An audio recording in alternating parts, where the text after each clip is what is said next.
do que fui até então. É verdade, aí se diz, aqui se tem consolação. O que eu tenho é para dar, quem quiser pode pedir. Meu desejo é ensinar uma lágrima a sorrir. Quero ser sua esperança, luz, consolo e verdade. Quem espera sempre alcança paz e amor na eternidade. Esqueça toda essa dor, não pense mais nessa tristeza. O meu mundo é de esplendor. Vem contemplar estas belezas. Não há razão para temor. Ponha mais fé no dia seu. Ponha na vida mais amor. Menos mundo e mais Deus. Quero ser sua esperança, luz, consolo e verdade. Quem espera sempre alcança paz e amor na eternidade. Esqueça toda essa dor. Não pense mais nessa tristeza. O meu mundo é de esplendor. Vem contemplar estas belezas. Não há razão para temor.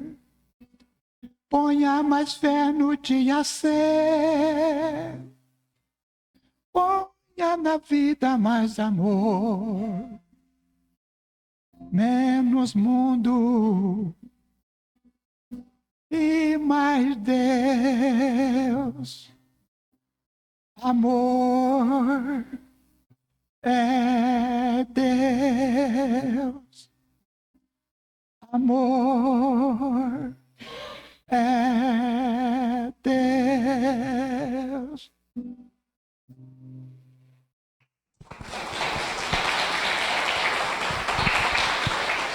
Obrigada, seu José.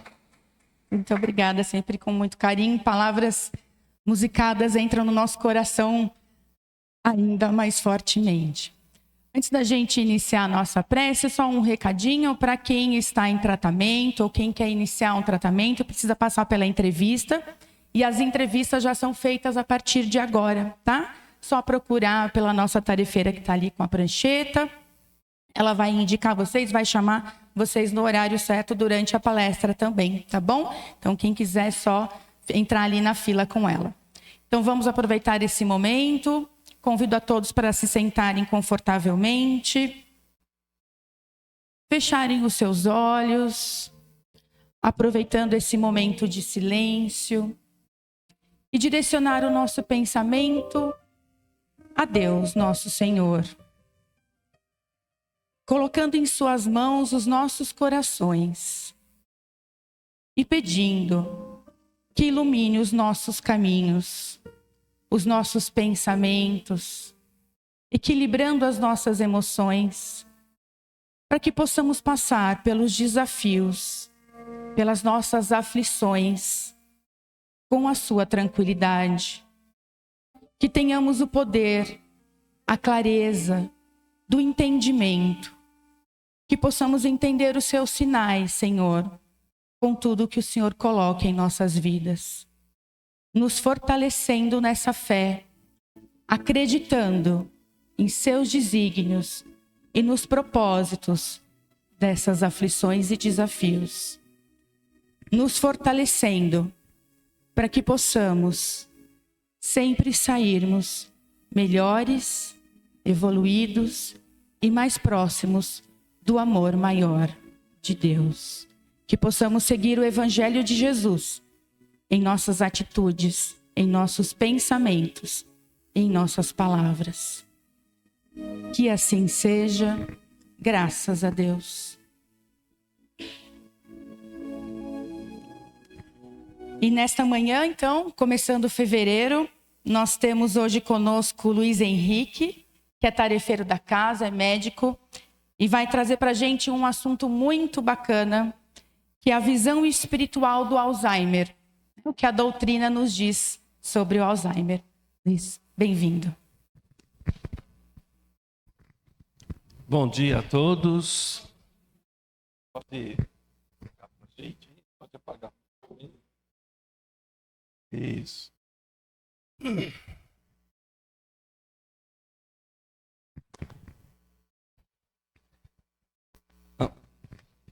Provavelmente, nós já nos deparamos em algumas situações em que a gente encontra alguma pessoa e fala: olá, bom dia. E a pessoa: oi, bom dia, tudo bem? Como é bom te encontrar nesse dia tão bonito. Você tá bom? Falei: tô bem, e você? Tô bem. Bom dia. Como vai? Tudo bem? Como é bom te encontrar nesse dia tão bonito. Você tá bom? Você fala: você já falou isso. Aí a pessoa fala assim: é verdade, desculpa, eu estou distraído, tanta coisa na cabeça. Isso acontece, né? Fala, repetir 2 vezes, não estou prestando atenção, porque às vezes a gente está meio avoado, né? A gente está conversando com uma pessoa, mas está prestando atenção em outra coisa, está prestando atenção no passarinho que está voando, está prestando atenção na chuva que vai acontecer, está pensando no que vai fazer no dia seguinte, mas está conversando com a pessoa, não sabe nem o que está conversando. E aí você começa a repetir várias vezes, e a pessoa: você está bem? Aí, não, estou bem, desculpa, realmente não estou prestando atenção. Isso acontece. Aí você fala para a pessoa assim: você já falou isso? Eu já falei? Não, eu não falei. Você repetiu 2 vezes a mesma frase. Não, eu não repeti a mesma frase. Tenho certeza? Então, quando a gente encontrar alguém assim, provavelmente nós estamos diante de um início de um quadro de Alzheimer. Por quê? Porque a pessoa, ela não tem consciência de que ela acabou de falar uma coisa porque ela não reteve aquilo dentro dela. Bom, pode ser que não, pode ser que ela realmente continue distraída, tá? Mas um dos primeiros sintomas da doença de Alzheimer é exatamente ela não conseguir reter uma informação recente e provavelmente ficar repetindo. No começo, às vezes, a gente acha engraçado quando a gente vê o vô, a tia, a mãe, o pai falando várias vezes a mesma coisa. Ontem eu fui no mercado e vi que o preço estava alto. Daqui a pouco: nossa, ontem eu fui no mercado e vi que o preço estava alto. Aí você dá risada. Ela já falou isso, né? Não, não falei que eu fui ontem no mercado e vi que o preço estava alto. Aí no começo algumas pessoas ficam preocupadas, outras não ligam, outros acham engraçado, né? E a gente vai percebendo que a pessoa vai evoluindo, porque esse realmente é um dos primeiros sintomas da doença do Alzheimer, que hoje calcula-se que tem aproximadamente 50 milhões de pessoas no mundo, só no Brasil, mais de 1 milhão de pessoas com doença de Alzheimer, sendo que esse número cresce 100 mil por ano, sendo feito o diagnóstico correto. Mas por que agora tem mais Alzheimer que antigamente eu não se ouvia falar isso há 40 anos? Primeiro, pela longevidade, né? As pessoas passaram a viver mais. Ficando mais velhinho, tem mais doença do idoso. Quando você morria jovem, você não tinha doença de velhinho. Esse é um fator. E outro fator é que realmente não se fez diagnóstico. Não se tinha recurso para fazer o diagnóstico e aquela pessoa era considerada gaga, né? Caduca, esclerosada. E, na verdade, ela provavelmente tinha uma demência, porque o Alzheimer é uma... E quem que deu esse nome? Exatamente o Alzheimer, né? O nome dele era Alois, ou Alois, que era alemão, Alzheimer. E ele,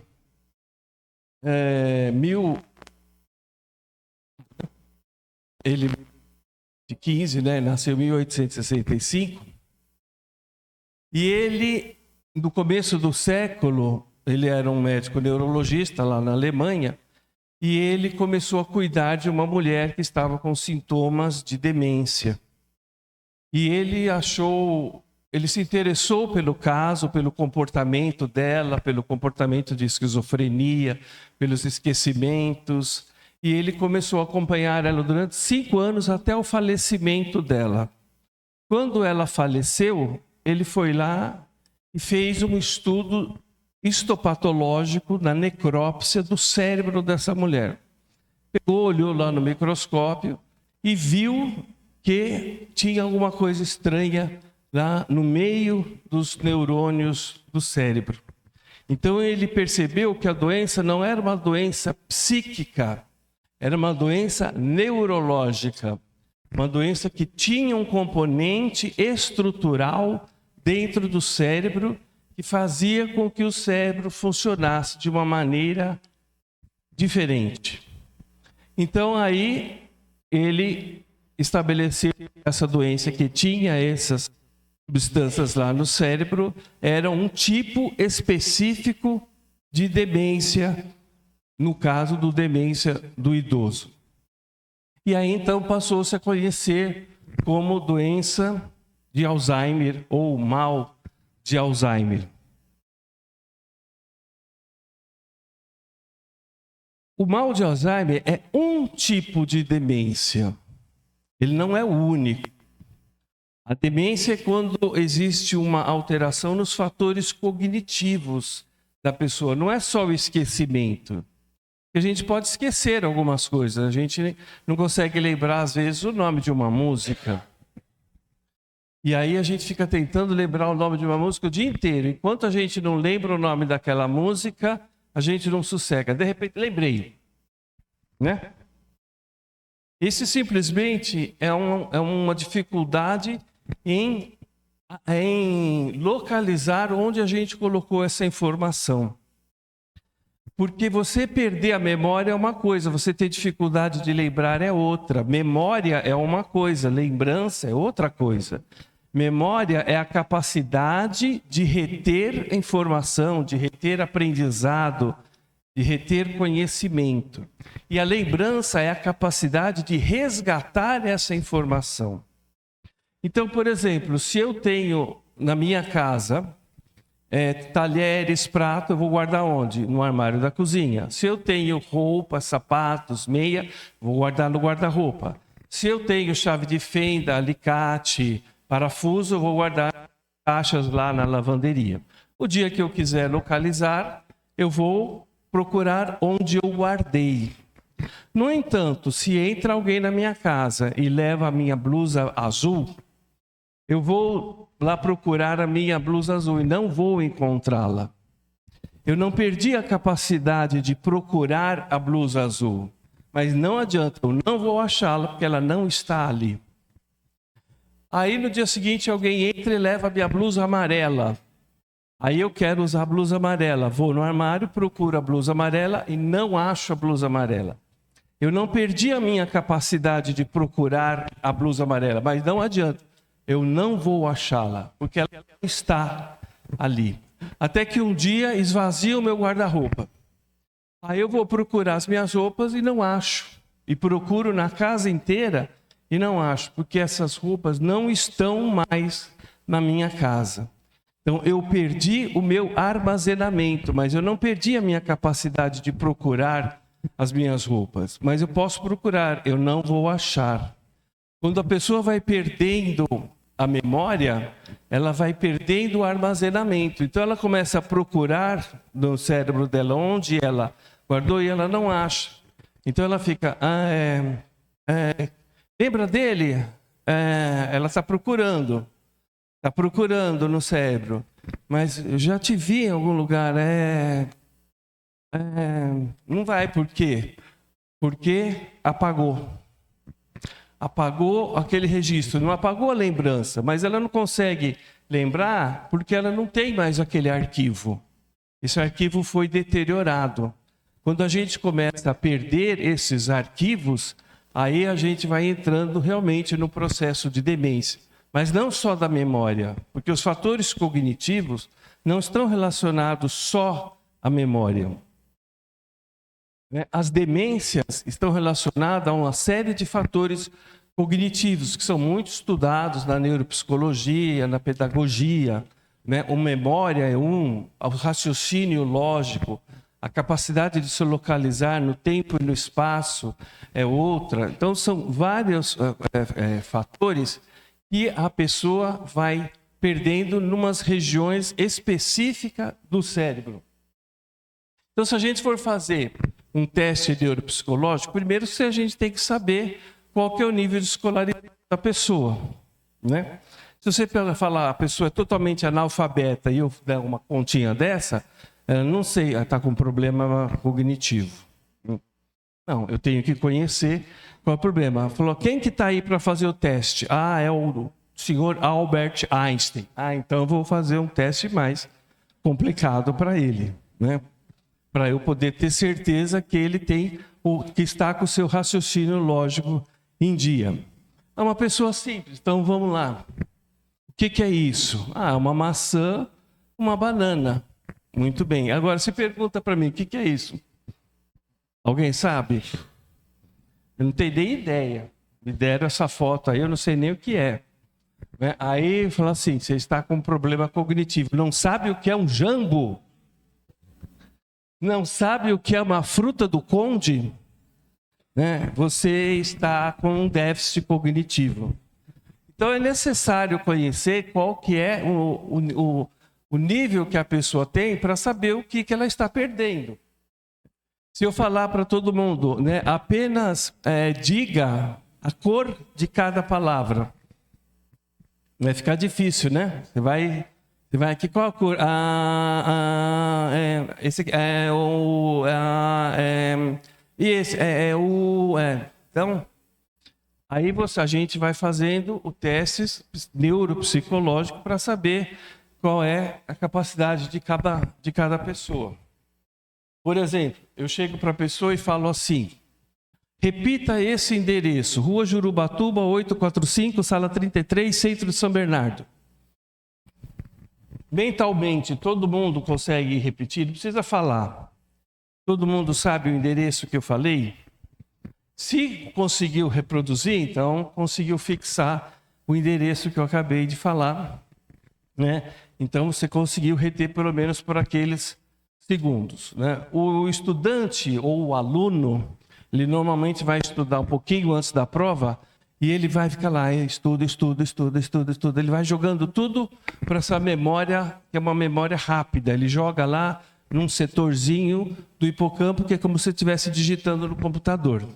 Aí ele quer estudar mais perto da prova para poder não esquecer. E quando ele está indo para a escola, ele não quer conversar com ninguém, porque se ele conversa com alguém, ele pode misturar a informação.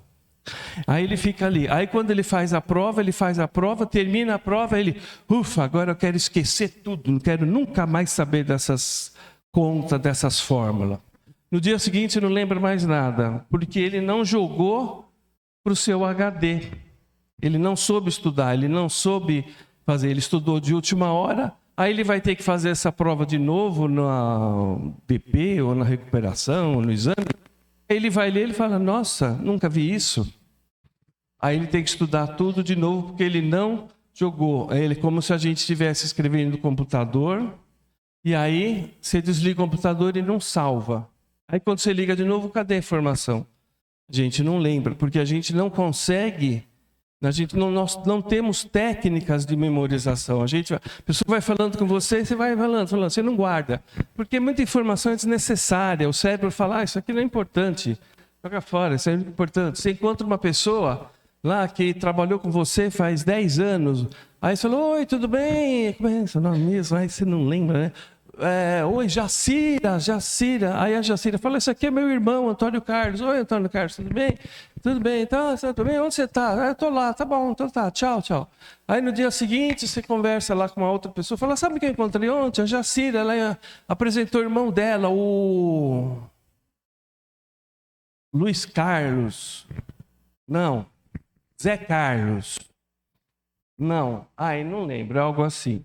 Porque não é importante essa informação. Então o cérebro jogou fora. Quando essas informações são importantes ou estão vinculadas a algum dado mais emotivo, mais emocional, a gente consegue guardar. Alguém daqui lembra o que aconteceu no dia 11 de setembro de 2001? Provavelmente boa parte, ou a maioria, lembra o que aconteceu no dia 11 de setembro de 2001. Porque foi um fato que causou uma emoção muito grande no mundo inteiro. Foi o ataque das Torres Gêmeas. E provavelmente a gente lembra até onde a gente estava, provavelmente a gente lembra até como que a gente ficou sabendo, qual era o canal que estava ligado. Depois se repetiu várias vezes essa informação e gravou. E hoje, quando se fala 11 de setembro, você sabe onde você estava, o que você estava fazendo, porque está ligado a uma forte emoção que gravou na gente. Aí se eu pergunto, o que aconteceu no dia 8 de julho de 2014? Alguém lembra? Provavelmente ninguém lembra, né? Mas foi um fato marcante também, porque o Brasil tomou de 7-1 da Alemanha. Mas esse fato, naquele dia, a gente falou, quero esquecer disso aqui, eu não quero nunca mais lembrar disso aqui. Então, se eu falar, o que aconteceu dia 8 de julho? Não sei, não tenho nem ideia. O Brasil perdeu de 7-1, sai para lá com isso aí. Então, os fatos que a gente guarda, o jeito que a gente guarda as nossas memórias, é que vai fazer como que a gente vai resgatar através das nossas lembranças. É como em casa, você quer procurar, você quer saber onde está o alicate. O alicate está na lavanderia. Aí você vai na lavanderia, tem 17 caixas. Aí você não sabe onde está. Aí você começa a procurar, né? E fica o dia inteiro para achar. Aí você acha parafuso, você acha prego, você acha martelo, serra, serrinha. E não acha o alicate. Porque você não rotulou, você não vinculou onde está. Falou, nessa caixa tem alicate, serra, parafuso. E aí fica fácil de localizar. Mas a gente joga de qualquer jeito. E a gente faz assim com as nossas memórias. A gente vai armazenando de qualquer jeito no cérebro. Na hora que a gente chama a lembrança começa a procurar e não sabe onde está. Por isso que às vezes a gente tem dificuldade de lembrar, porque você não sabe onde você guardou.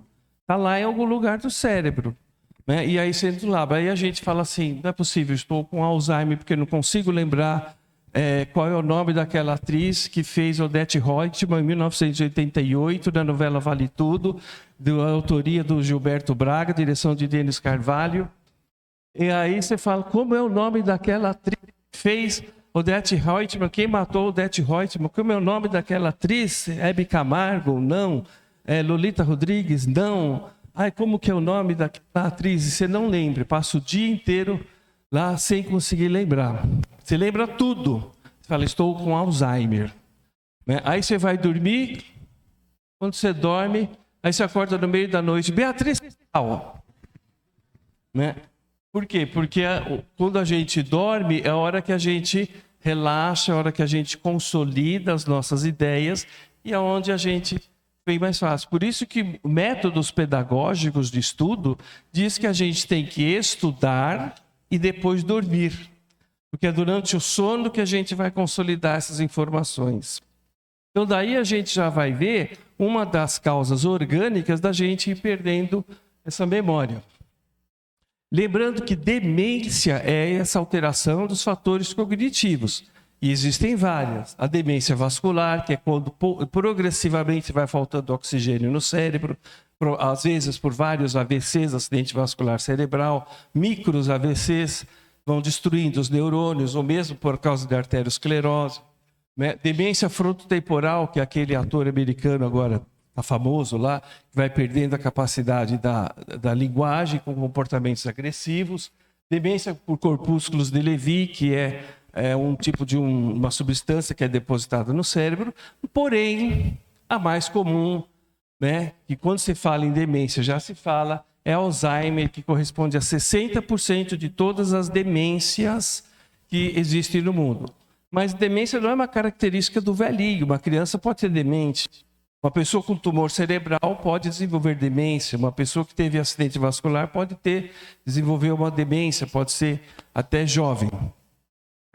Estima-se que até o ano de 2050, ou seja, daqui 25 anos aproximadamente, pessoas com 40 anos já estejam com Alzheimer. Por que isso? Né?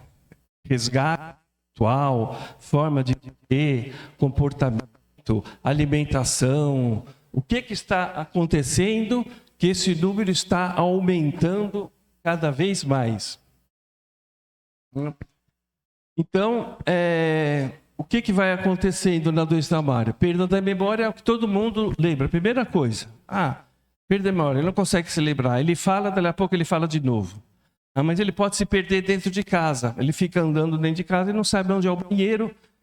Está lá há 20 anos. Então, perda do sentido espacial. Não sabe que dia que é hoje. Sai na rua, se perde e não consegue voltar. Muitas vezes é um dos primeiros sintomas. E às vezes as pessoas têm que tomar cuidado. Né? Tem uma pessoa em casa, não, mas ela está bem, ela vai sozinha na padaria. Aí ela não volta. Porque ela se perde. Ela está. Né? Então, tudo isso pode ir acontecendo, né? Que essas alterações. Na doença de Alzheimer, o cérebro realmente vai murchando, porque os neurônios vão realmente deixando de funcionar. Tá? Nós temos algumas células lá no cérebro que chamam-se neurônios. Esses neurônios é que carregam todas as nossas informações, tudo. Tudo que nós estamos fazendo, nós estamos vendo, ouvindo, lembrando, agindo, andando de bicicleta, dirigindo, processando, raciocinando, tudo passa pelos neurônios de um neurônio para outro. E aí até que forma assim bilhões de neurônios lá dentro do cérebro, um dando informação para o outro. Tá? Essa informação passa aqui de uma mensagem para outra, como se eu estivesse passando uma informação para outra pessoa, e nesse espaço tem um espaço. Esse espaço, essa conexão, chama-se fenda sináptica. E aí que são depositadas algumas substâncias, tá? Que é a substância que ele descobriu, o Alzheimer, que é uma substância chamada proteína beta-amiloide, que a gente produz normalmente, mas que ela começa a se acumular aqui e a informação começa a não passar de um neurônio para o outro. E nós temos também uma outra célula chamada astrócitos. Os astrócitos é o que vai limpar essa proteína e que vai limpar toda a sujeira que está no cérebro. Então ela tem a função de ficar limpando tudo quanto é sujeira, não só essa proteína beta-amiloide. Tá? Então, as pesquisas estão dizendo, né, é genética, é epigenética, é a nossa alimentação, é o estresse, é a privação do sono, é o nosso comportamento. O que é que está causando? Hoje já se tem provas muito evidentes que a nossa alimentação favorece a instalação do Alzheimer. E qual é essa alimentação ruim que nos prejudica? Açúcar. Tá? O açúcar, de tantos vilões que ele causa, um deles, ele parece já que está sendo documentado como uma forte causa de Alzheimer. Tanto que, se você colocar no Google e escrever lá diabetes 3, vai aparecer Alzheimer. Tá? Nós temos diabetes 1, que é a insulina dependente, insulina 2, que é a insulina não dependente, e o diabetes 3, que é o Alzheimer. Então, olha só o que o açúcar, e esse açúcar não é só o açúcar branco que a gente coloca no cafezinho, mas a farinha, né? Tudo que tiver açúcar, não só o açúcar né? Porque o pão, ele não é doce, mas ele é açúcar. E ele também tem o glúten, e o glúten também vai lá e machuca o intestino. O intestino deixa de funcionar direito e passa a absorver o que deve, e essas substâncias que não estão no cérebro. Por isso também o intestino hoje é chamado do segundo cérebro, porque ele tem conexão direta com o cérebro e ele que é o responsável de dizer o que vai e o que não vai para o cérebro. Então a nossa alimentação tem muita coisa. Outro fator que também está muito evidente é o sono e a privação do sono. Tá? Porque é durante o sono que a gente faz essa limpeza cerebral. Se a gente não está dormindo direito, a gente não está fazendo a limpeza dessas substâncias lá dentro do cérebro. Então a gente está dormindo com o celular ligado, os jovens estão dormindo com o celular 2 da manhã e ligam o celular para ver se tem uma mensagem, para ver se alguém às 2 da manhã lembrou dele para falar oi. A pessoa lá acorda de manhã, a primeira coisa que acorda, se tem alguma mensagem de alguém, né, precisando dele. Isso é muito ruim, porque você não está dormindo tranquilo, a gente está dormindo preocupado. E nós estamos limpando o cérebro durante a noite. Tá? Mas não existe só sujeira física, como diz André Luiz num dos seus livros, né? O veneno não é só aquilo que a gente come para o corpo, né? Mas aquilo que a gente está fazendo. Né? Uma sujeira, as maledicências, as fofocas, nosso comportamento nocivo do dia a dia, já está provado, inclusive pela ciência, e causa também prejuízo, aumenta o nível de estresse, desregula o nosso ritmo circadiano e favorece o acúmulo de sujeira. E pode estar também estimulando os nossos genes que mandam produzir aquela proteína que eu falei no começo, que é a proteína beta-amiloide. O Alzheimer tem 3 fases: a inicial, a moderada, a grave e a terminal. Inicial é quando ela começa com essa alteração de memória, comportamental, evoluindo, né, para as dificuldades do dia a dia, de elaborar coisas simples, né, até ter de incontinência urinária, fecal e até ficar terminal, que é restrita no leito, não conseguindo nem se alimentar mais direito e muitas vezes indo a óbito por consequências desse imobilismo. E a prevenção? A prevenção, todo mundo fala em prevenção. Não, você tem que comer abacate. Não, tem que fazer palavra cruzada. Né? Você abre a internet, todo mundo tem uma dica para você não ter Alzheimer. E não existe uma prevenção absoluta de fazer, não vou ter Alzheimer. Absoluto. Talvez a melhor prevenção seja a espiritual, que eu vou falar. E por que os 3 porquinhos? Porque os 3 porquinhos construíram cada um uma casa. Né? O primeiro construiu uma casa de sapé, o segundo uma casa, acho que de barro, e o terceiro construiu uma casa de alvenaria. Isso impediu que o lobo mau viesse e tentasse derrubar a casa? Não. Isso não impediu que o lobo mau viesse. Porém, aquele que estava melhor preparado conseguiu suportar melhor aquela agressão. Né? Então, hoje já é descrito que se nós tivermos hábitos saudáveis da alimentação, do sono, do estresse, nós vamos conseguir suportar melhor o dia que o Alzheimer chegar. Mas isso não vale só para o Alzheimer. Uma boa alimentação, atividade física, um bom sono, vale para o coração, vale para o cérebro, vale para a musculatura, vale para o controle de peso, vale para toda a saúde, inclusive para o Alzheimer. Mas não que ele vai prevenir. Se eu não comer açúcar, não vou ter. Não. O dia que você tiver Alzheimer, você vai suportar melhor. Talvez tenha uma forma um pouco mais leve. Atividades intelectuais e atividades artísticas, elas não previnem o Alzheimer. Não adianta ficar fazendo palavra cruzada o dia inteiro, vai ter Alzheimer. Nunca se vendeu tanto palavra cruzada, achando que você fazendo o dia inteiro palavra cruzada, você não vai ter Alzheimer. Tá? Isso é uma tremenda bobagem. Agora, é errado fazer? Não, pode fazer. Você vai ficar bom em fazer palavra cruzada. Né? Só isso. Atividades intelectuais, como ler livros, desenvolver vários tipos de atividades, é útil? É. Não para prevenir, mas para aumentar a reserva cognitiva. Quanto mais reserva cognitiva nós tivermos, ou seja, quanto mais neurônio a gente estiver funcionando, conforme vai gastando um, você tem o outro. Então, por exemplo, se eu leio bastante e eu sei que mas, porém, contudo, todavia, entretanto, é tudo a mesma coisa, o dia que eu não conseguir falar mas, como é que é mas? Todavia. O dia que fugiu mas ou todavia, entretanto, porque eu tenho uma reserva cognitiva. Isso se faz com leitura, isso se faz com todas as atividades intelectuais.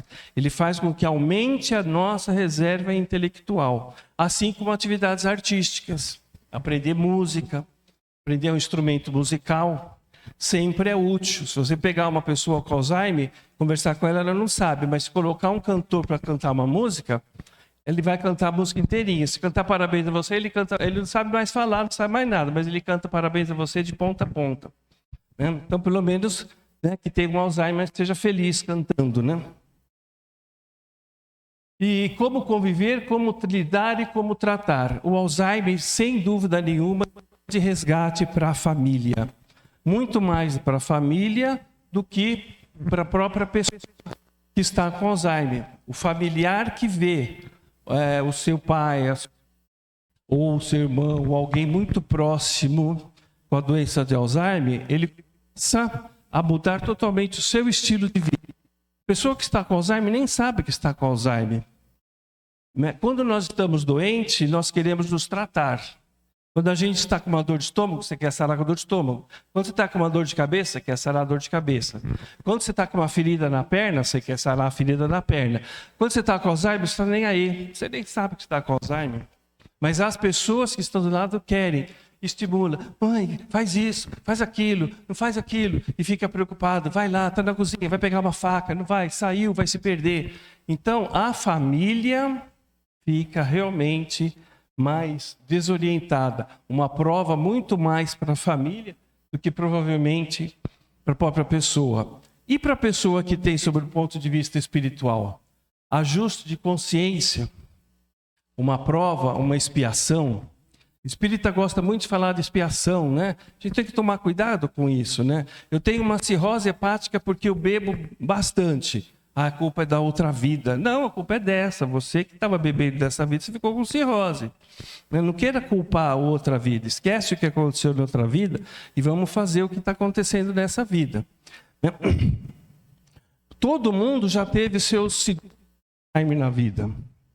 Eu tenho certeza que, se não todos daqui, pelo menos a maioria já teve alguns segundos de Alzheimer na vida. Principalmente quando a gente é criança, às vezes um pouquinho mais velho também, às vezes já mais adulto, alguém vem falar com a gente algo que você não quer ouvir. E o que a gente faz? A pessoa está falando, você não quer ouvir. A pessoa está falando, você faz o quê? O que você faz? Né? A criança faz muito isso. Por quê? Porque eu não quero ouvir o que você está falando e você não vai o que eu estou falando, né? Você não está ouvindo você não está entendendo o que eu estou falando e eu também não estou entendendo porque eu não estou interessado no que você está falando. Aqueles 30 segundos são 30 segundos de fuga.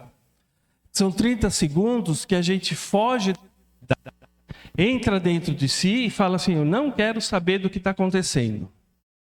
E aí depois se liberta, essa cura do Alzheimer durante aqueles 30 segundos. Quem passa a vida inteira falando assim, eu não aguento mais, eu quero sumir. Eu quero sumir, ninguém vai me encontrar. A pessoa não quer morrer. Não, morrer não, eu quero sumir. Eu quero ir para um lugar que ninguém me encontre nunca mais. Cuidado quando a gente fala isso, porque a gente está conversando com a nossa mente e a nossa mente está falando com o nosso cérebro. Quer fugir. Ele quer sumir. Ele está falando que quer fugir. Ele quer sumir, mas não dá para fugir. Não dá para ir para a selva amazônica. Então o que o cérebro faz? Ele foge. Ele entra dentro dele e foge. Como que ele foge isso? Um Alzheimer.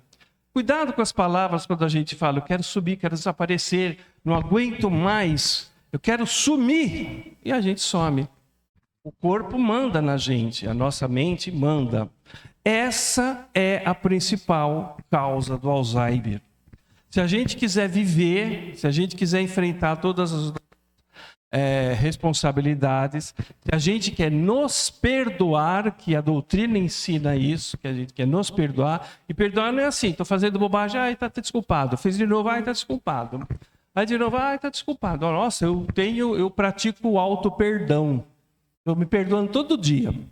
O auto-perdão é entender que a gente está fazendo coisa bobagem, não para a gente ficar acomodado. Estou perdoado, vou continuar fazendo porque eu me perdoei, tá? O auto-perdão não é para a gente se acomodar, é para a gente se motivar eu estou começando a me entender. Né? Agora eu vou me perdoar porque eu sei que eu não sou grande coisa, mas eu vou me esforçar para melhorar. Esse é o auto-perdão. Quando a pessoa se culpa, falando, não, eu não consigo, eu não sou nada, eu sou muito orgulhoso, eu não tenho jeito mesmo, eu não presto, eu sou o pior dos piores. Isso se chama auto-obsessão. Eu não preciso de mais ninguém para me obsediar, eu mesmo estou me obsediando. Quando a pessoa se autodestrói com esses pensamentos, ela está fugindo. Quando ela está fugindo, o corpo dela fala assim, então vem aqui, fica aqui dentro e você está longe de todo mundo. Então, uma das principais causas é exatamente isso, essa fuga devido a essa auto-obsessão, esse complexo de culpa que não passa nunca e que a gente não faz nada para melhorar. A gente não se aceita como é, mas não se aceita por comodismo. A gente se aceita porque a gente está se conhecendo e porque eu sei onde que eu vou mudar. Por isso que a importância do autoconhecimento. Agora, cuidado com o autoconhecimento. Hoje se fala muito em autoconhecimento. Eu faço grupo de autoconhecimento, eu estudo livro de autoconhecimento, eu faço autoconhecimento. Né? É importante. Agora, cuidado, a gente vai conhecer coisas terríveis da gente. Né? A gente tem que estar preparado para não só conhecer. Falar, olha, conheci, fiquei sabendo que eu sou orgulhoso. Viu? Nossa. E o que você vai fazer com isso? Você vai melhorar? E se você não for melhorar, você vai ter Alzheimer. Você vai fugir. Tá? A hora que você fugir, aí pode cortar o açúcar, pode fazer a cruzada, pode dormir bem. Se você está querendo fugir, você vai ter Alzheimer. O número de pessoas que estão fugindo de si mesmo, fugindo das suas culpas, fugindo das suas responsabilidades, sem querer se matar, né, estão se interiorizando e estão tendo Alzheimer. Tá? Então esse é o risco espiritual, que é o pensamento e sentimento, é o pensamento destrutivo, é a rigidez do caráter, é ausente do preparo para o envelhecimento. Eu não quero envelhecer, então só tem um jeito, é morrer jovem. Porque não dá para a gente viver e não envelhecer. O que a gente tem que envelhecer é com saúde, com dignidade, com decência. Né? E a negação do enfrentamento de perdas da vida. É muito comum pessoas que perderam filhos, ou que perderam marido, ou que perderam esposa, dali um mês está com Alzheimer. Porque falou, perdeu o sentido da vida, mas eu não quero morrer, eu quero fugir, esqueçam de mim. Aí ela mergulha dentro dela, e aí vem o Alzheimer, que é isso, né? É a pessoa que se esconde dentro dela.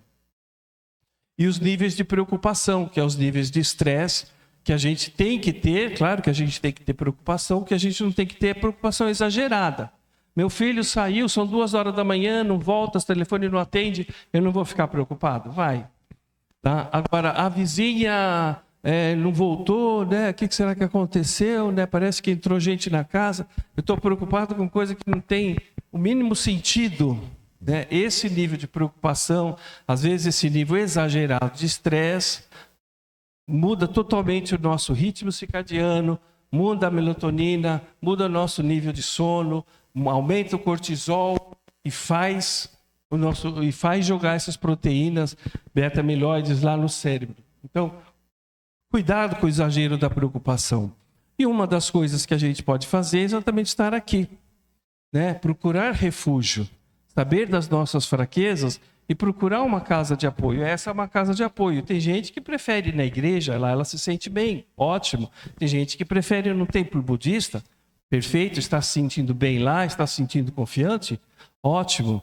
Falou, não sinto nada, não gosto de religião, mas eu gosto de ir no parque, olhar a natureza, ver os passos, agradecer por tudo isso, ótimo. Tá? E esse convívio, né? O convívio que é o que a gente tem que tem que aprender a fazer. Todo mundo vai um dia ter alguém próximo com Alzheimer. Isso é inevitável. Todo mundo vai ter. Pode não ser o pai, pode não ser a mãe, pode não ser a esposa, o marido, mas vai ter um tio, vai ter um conhecido. E aí, como que eu vou agir com essa pessoa? Existem muitas cuidadoras, e eu sou consultor em 2 casas de idosos, que muitos cuidadores pedem a conta. Não aguenta. Vai lá, prepara a comida com cuidado, né? Vai lá e vai dar a comida para ele, aí... Quando ele vai comer, pum, ele joga tudo na cara do cuidador. Esse velho é mal educado. Não, esse velho tem Alzheimer. Ele não fez isso porque ele é grosseiro, porque ele não gosta de você. Ele fez isso porque ele tem uma doença. Se você não entender isso, não seja cuidador de idosos com Alzheimer, né? E aí muita gente fala assim, eu devo dar para uma pessoa com Alzheimer fazer estimulação cognitiva? Não vai adiantar. Mas vai distrair, vai ser bom. Antes de ter Alzheimer, é bom eu fazer? É bom. Não vou ter Alzheimer? Vai ter. Se tiver que ter, você vai ter. Mas se você aumentar a sua reserva cognitiva com tarefas muitas vezes simples, né? Se for fazer isso aqui, eu demoro um pouco mais, né? Mas tem gente que consegue fazer mais rápido. Estimulação cognitiva também com música, aprender instrumentos musicais. Isso tudo é bom. Caminhada, atividades com jardinagem, com a natureza, né? Os animais ajudam muito a pessoa, principalmente quando ela está muito solitária, a evitar a depressão, a evitar que ela queira fugir. Falou, eu não posso fugir. Eu tenho um cãozinho para cuidar. Pessoas falam assim, eu quero sumir. Não, mas espera aí, eu não posso sumir. Eu tenho meu peixinho que eu tenho que alimentar. Se eu sumir, quem vai alimentar o peixinho? Então, os animais são muito úteis, né? As leituras, tá? Isso que virou moda, né? De fazer palavra cruzada. Eu acho isso aqui horrível, né? Não tenho paciência para isso. Mas tem gente que gosta. Pode fazer, não tem problema nenhum. Não vai evitar o Alzheimer. Vai ficar bom em caçador de palavra cruzada. Tá? Então, nós estamos aqui para mudar. Nós temos que mudar. Não é mudar radicalmente do dia para a noite, não é mudar o que já está bom. Ah, mas eu tenho coisas boas, tenho que mudar. Não, esse você fica, você vai mudar o que não está bom. E nós estamos aqui para isso. Por quê? Ou a gente muda para não sofrer, ou a gente muda para parar de sofrer. Certo? Recomendo o filme Para Sempre Alice, tá? Com a Juliane Moore e Alec Baldwin, de uma professora com 50 anos que tem Alzheimer precoce. É uma forma rara de Alzheimer que se estabelece em torno de 50 anos, em que a pessoa vai tendo plena consciência das suas perdas, até um determinado ponto. Né? Ela vai tendo plena consciência que ela não está conseguindo lembrar, que ela não está conseguindo se localizar, que ela está ficando perdida. Né? É uma forma rara, é um filme muito bonito, né? Que ensina várias coisas. Não é um dramalhão, tá? Mas é um filme que até esclarece de uma certa maneira a doença de Alzheimer. Tá? Se você um dia encontrar um parente, uma mãe, pai que esteja com Alzheimer e estiver junto com ele, e ele falar, que dia que é hoje? Ele esqueceu. Que dia que é hoje? Diga apenas, hoje é o seu aniversário. E lhe dê um abraço. Ficamos por aqui. Já acendeu a luz verde. Uma boa semana e até o nosso próximo encontro.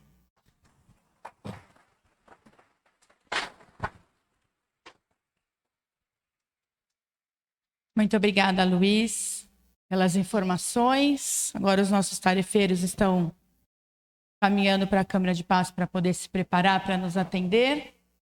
Que reflexões, não é? Como o Luiz disse, quando a gente tem Alzheimer, eu posso ser um testemunho disso aqui, a gente é muito mais responsável pelo cenário do que ele, né? A gente tem uma oportunidade imensa de exercitar a nossa compreensão, a nossa paciência, o nosso amor e entender que o aprendizado é nosso. É a nossa evolução que está ali sendo colocada à prova. Então vamos aproveitar este momento Vamos nos recolher em nossos pensamentos, tranquilizar o nosso coração, silenciar os nossos pensamentos, nos conectando a essa energia de amor, a essa energia de paz que chega aos nossos corações por este ambiente tão bem preparado pela espiritualidade, que caminha ao nosso lado, que nos apoia e que diz para nós: siga, estarei com você. Vamos pedir aos nossos mentores que tenham paciência conosco, que estamos em aprendizado, mas que estamos dispostos a mudar, a nos conhecer e nos melhorar, para que possamos vivenciar o Evangelho de Jesus dentro dos nossos corações, mas que possamos ser também a semente desse amor nos nossos ambientes de trabalho, na nossa casa, com a nossa família, com os nossos amigos. Nos ajude, Senhor, a desenvolver sempre o nosso olhar da compreensão de que cada um está no seu nível de evolução e compreende o seu ambiente de formas diferentes também. Que o meu coração esteja sempre disposto a exercitar este amor, onde quer que eu esteja, diante de todos os meus desafios, mas que eu esteja sempre fortalecido na fé, nos desígnios de Deus, porque os caminhos que eles nos colocam são os melhores para o nosso aprendizado. Que possamos ter uma semana abençoada, com muita saúde, muita paz e muitas oportunidades de sermos pessoas melhores. Que assim seja, graças a Deus. Então, enquanto os tarefeiros se preparam lá na sala de passe, alguns recadinhos. Como vocês sabem, nós temos uma grade de tarefas, durante toda a semana. Tarefas de diversos horários. Nós temos os horários lá no mural também. Então, quem precisar não só da Escola de Paz, participar da Escola de Paz, mas temos outras tarefas também que a casa oferece de segunda a segunda, sem parada, sem pausa. Lembrando também da IAN, que é o nosso braço social, Fica lá na Pauliceia. Então, fiquem à vontade para trazer para cá também as suas doações. Se forem imóveis, que são objetos maiores, é só ligar na IAN também. Eles agendam um horário e retiram na casa de vocês. Lembrando que lá a gente tem mais de 300 crianças que, por meio da educação, recebem a oportunidade de também melhorarem as suas vidas, além do atendimento de todas as famílias, de mais de 300 famílias também, e de todo o acolhimento que a gente faz em outras tarefas que são executadas lá na IAN também. Então, fiquem à vontade para trazerem as suas doações, porque o que sobra para a gente, com certeza, atende muitas outras pessoas também. Nessa semana, a gente está começando também os cursos daqui da casa, o DEC, começando lá pelo Fundamental 1, que é, então, o conhecimento da doutrina, A gente vai estudar todos os preceitos da doutrina, entender melhor como Kardec codificou a doutrina e, principalmente, como tudo isso tem relação com o Evangelho de Jesus, porque nós estamos aqui para viver no Evangelho de Jesus. Então, para quem tiver interesse, também é só procurar um dos tarefeiros, ainda podemos receber as inscrições. Quem tiver interesse, vocês serão muito bem-vindos. Mais algum recadinho especial, Maurício? Não, né? Então é isso, pessoal. Então vamos aguardar em silêncio, vamos aproveitar este momento de prece em que estamos envolvidos pela espiritualidade aqui nesta casa e aguardar para que possamos dar início ao passe.